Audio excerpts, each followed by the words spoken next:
exercise 1-2 page 8 number 1 write the correct sign smaller than equal or greater than number A negative or zero. ما قريتش حتى الفراكشن، ما يفرقش معايا negative or zero، اكيد النيجاتيف smaller than الزيرو. any negative number smaller than zero. number B negative or positive. نقرا الساين الاول اللي بيهمني في البدايه الساين. any negative number smaller than any positive number، يبقى اكيد النيجاتيف smaller than البوزيتيف. طب هنا نيجاتيف ونيجاتيف يبقى the same sign. نبتدي بقى نبص على النمبرز. 4 and a half ولا 5 in positive؟ اكيد ال 4 and a half اصغر من ال 5. طب العكس بقى في النيجاتيف، بنعكس الساين يبقى greater than، يبقى نيجاتيف 4 and a half greater than نيجاتيف 5. يبقى في البوزيتيف ال 4 smaller than 5، انما في النيجاتيف النيجاتيف 4 greater than نيجاتيف 5، يعني بنعكس الساين.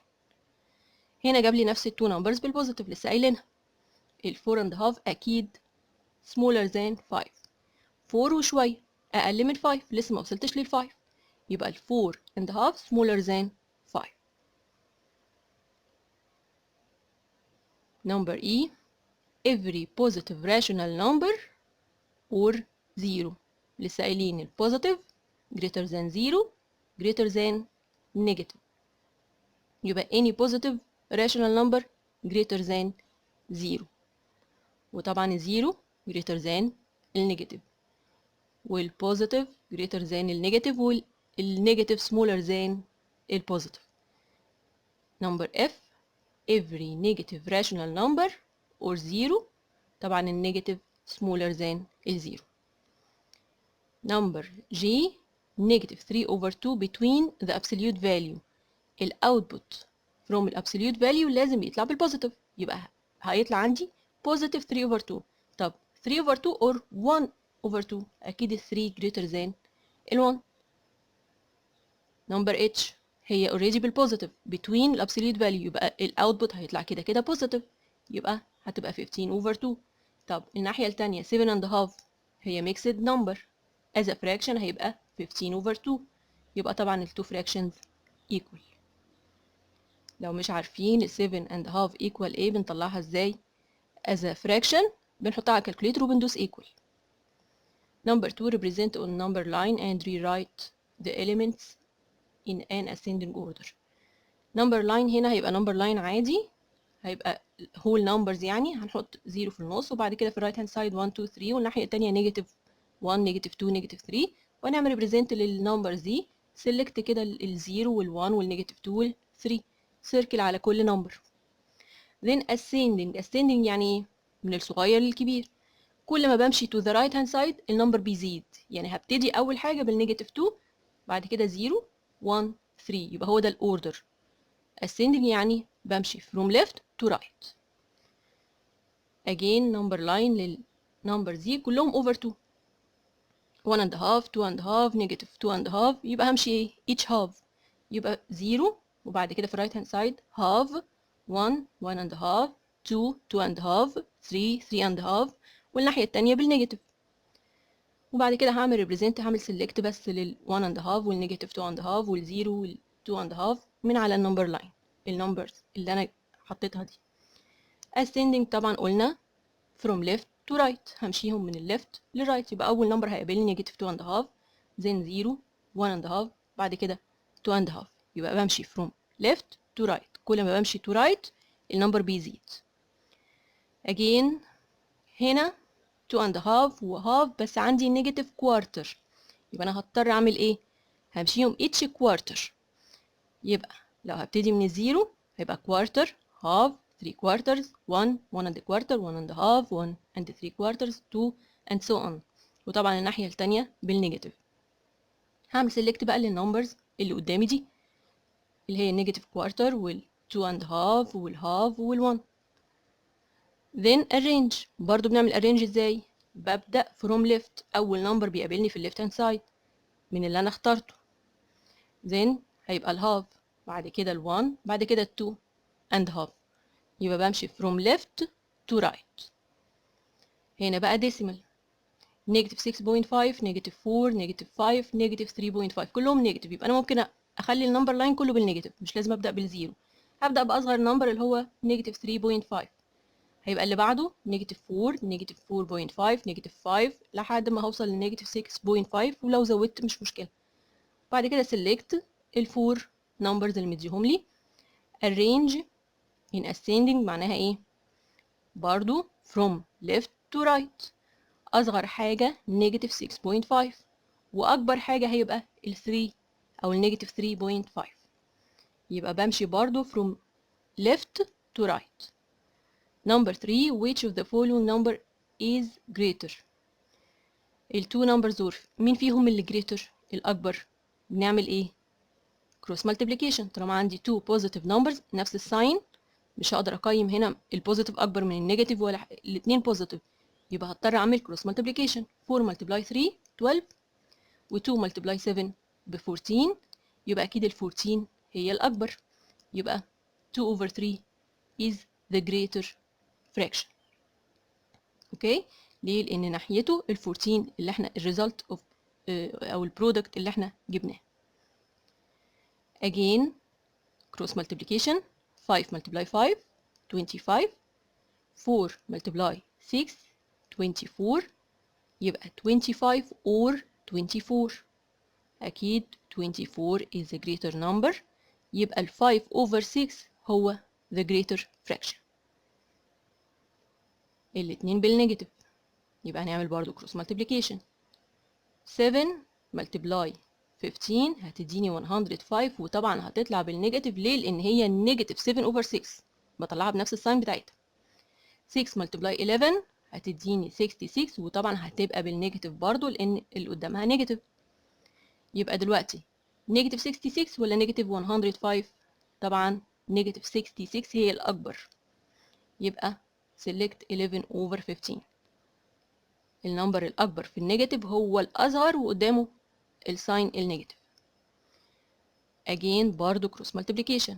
8 multiply 7 56 in negative، و 16 multiply 3 ب 48 برضو بالنيجاتيف. يبقى 56 ولا 48؟ في البوزيتيف ال 56 هي الأكبر، يبقى في النيجاتيف ال 48 هي الأكبر، يبقى نيجاتيف 48 هي اللي greater، يبقى select the fraction. number 4 write the missing rational number. عايزين number in between 2 over 5 وال 3 over 5. هو في حاجة between ال 2 وال 3؟ لا، يبقى احنا لازم نكبر الفراكشن، يبقى نعمل multiply. هنعمل multiply say هنعمل multiply 5 up and down لل 2 fractions. هيبقى الفراكشن الأولاني 2 by 5 ب 10 5 by 5 ب 25 يبقى 10 over 25. the second fraction هيطلع ب 15 over 25 لما هعمله multiply 5 up and down. دلوقتي between ال 10 وال 15 في 11 12 13 براحتنا. say 12 over 15. number B برضو number in between. نعمل ايه؟ نعمل multiplication. say نعمل multiply 3 up and down، يبقى الفيرست fraction هيديني negative 6 over 9. the second fraction هيبقى negative 3 over 9. ايه اللي between negative 6 و negative 3؟ اللي between negative 3 و negative 6 negative 4 و negative 5. select any number. say negative 5 يبقى negative 5 over 9. number C 1 over 8 و 1 over 4. برضه هنعمل multiply. نختار أي number، واحنا نختار نمبر كبير، يعني نختار 4 نختار 8 نختار 5، ما نختارش 2، يعني ما نعملش ال 4 by 2 عشان تبقى 8 ما يبقاش ال LCM. اوكي، نختار نمبرز اكبر. فاحنا هنختار المالتيبليكيشن ما بين ال 2 denominators ال 4 وال 8. عشان اجيب الكومن denominator هعمل 8 multiply 4 وال 4 multiply 8، يعني هتطلع result 32. يبقى نخلي الكومن denominator 32 اللي هو عبارة عن ايه؟ اللي هو عبارة عن ال 8 by 4. هيطلع عندي الفيرست فراكشن 4 over 32 والسكند فراكشن 8 over 32.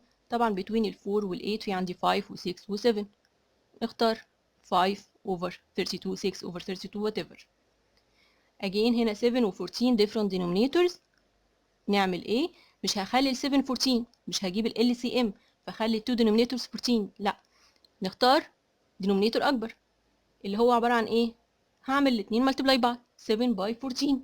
يبقى الفيرست فراكشن هعمله multiply 14 والسكند فراكشن هعمله multiply 7. يبقى ال two denominators هيطلعوا عندي ب 98. يبقى الفيرست فراكشن negative 28 over 98 والسكند فراكشن negative 21 over 98. in between بقى 21 وال 28 في 25 اللي هو negative 25 over 98. Number 5. Write the rational number that equals 3 over 5 and the sum of its terms is 24. its terms اللي هو النيوميريتور والدينومينيتور. عايزين fraction يكون equivalent ل 3 over 5. طب يبقى نعمله multiply. مثلا multiply 2 up and down ونشوف هيطلع بكام. لو عملت multiply 2 up and down هيديني 6 over 10. طب بيقول لي بقى ال sum of النيوميريتور والدينومينيتور الاتنين ب 24. هو ال 6 plus ال 10 equal 16 يعني مش ب 24. يبقى ما ينفعش الفراكشن ده. اوكي نختار فراكشن تاني. نعمل multiply 3 up and down. 3 by 3 ب 9. 5 by 3 ب 15. طب نعمل كده add للنيوميريتور والدينومينيتور. 9 plus 15 equals 24. يبقى هو ده الفراكشن اللي equivalent ل 3 over 5 وال sum of its terms أو sum of النيوميريتور والدينومينيتور equal 24. Number 6. Identify and write 4 rational numbers between 3 over 2 and 3 over 4. One of them integer and the other rational numbers. يبقى الأول عندي different denominators 2 وال 4. يبقى هعمل ايه؟ يبقى هجيب الكومن denominator اللي هو طبعا هنجيبه ازاي؟ هنعمل 2 by 4. مش هجيب ال LCM اللي هيطلع ب 4 عندي، لا الكومن denominator هنا هيبقى 8 اللي هو 2 by 4 و 4 by 2. يبقى الفيرست فراكشن هعمله multiply 4 والسكند فراكشن هعمله multiply 2. هيطلع عندي 2 fractions 12 over 8 و 6 over 8. اوكي between بقى ال 6 وال 12 في عندي 7 over 8 و 8 over 8. ال 8 over 8 ده اللي هو equal 1. هو بيقول لي عايز منهم number whole number يعني. اوكي integer يعني whole number. ال 8 over 8 هيديني 1. وبعد كده بقى نختار 9 over 8 10 over 8 11 over 8 whatever. Number 7 برضو identify and write 4 rational numbers between negative 4 over 9 و negative 5 over 6. يبقى الكومن denominator between ال 9 وال 6 يبقى هنعمل الاتنين multiply بعض. يبقى 9 by 6 اللي هي تديني 54. يبقى الكومن denominator هيطلع ب 54. الفيرست فراكشن هعمله multiply 6 والسكند فراكشن هعمله multiply 9. الفيرست فراكشن هيديني negative 24 over 54 والسكند فراكشن هيديني negative 45 over 54. اللي between بقى negative 24 و negative 45 أكيد numbers كتيرة جدا. select any number. احنا اخترنا negative 25 over 54 negative 30 over 54 negative 35 over 54 negative 40 over 54.